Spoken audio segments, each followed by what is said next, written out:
देखिए जी, हुकूमत चलती है या नहीं चलती है, लेकिन जो हमारा जमहूरी हक है हम उसे इस्तेमाल करने जा रहे हैं। और इंशाल्लाह ये मेरे ख्याल से जिस तरह के खान साहब करें कि बरसगीर का सबसे बड़ा लॉन्च होगा। अब उनकी तैयारियां भी हो रही हैं और खान साहब जो लीड करेंगे KPC। तो आपको पता है कि KPC बहुत ज़्यादा दूर है। तो हमें उम्मीद है कि इंशाल्लाह एक जमहूरी हकीकी जमहूरियत की तरफ ये पहला कदम होगा जो हम जानेंगे आज़ाद सियासत की तरफ, आज़ाद मुल्क की तरफ और आज़ाद जमहूरियत।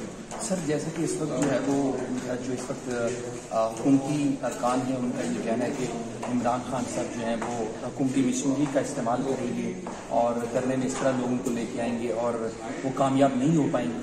क्या कहेंगे? हुकूमत तो हमारा है नहीं, हुकूमत तो उनका कहना है कि वज़ीर आला जो KP की उनकी जो मराहत है उनको इस्तेमाल करें। देखिए, छोटी मोटी चीज़ें पाकिस्तानी जमहूरियत में होती रहती है और जिसकी हुकूमत लाजिम है कि वहाँ से कोई सपोर्ट तो मिलेगी, इससे हम इनकार नहीं करते। अगर कोई करता है तो वो अलग बात। सर, क्या समझते हैं धरने से फर्क पड़ेगा? धरने से जाएगी हुकूमत? जा रही है हुकूमत तो ऐसी भी जा चुकी है, लेकिन इस समय दबन करने कब तक जा रही है? ये अगर न जाए तो इस मुल्क का बेड़ा गर्क करके रख देंगे। मतलब कब तक सुबह शालन की मीटिंग है कि आज जाने कल जाने, इसमें अब अपन से कि भाई आज इस्तीफा दे दी तो कल दे देंगे। जो डिफॉल्ट साइड पे जा रहे हैं $10 बिलियन से भी नीचे गिर चुके हैं बादले के साथ। आखिर में हमें ये बताइए कब इलेक्शन होते देखते हैं आप? मेरे ख्याल में ज्यादा से ज्यादा जो उसका अपना टाइम होता है 3 महीने और ज्यादा से ज्यादा 15-20 दिन और 3.5-4 महीने के अंदर इलेक्शन।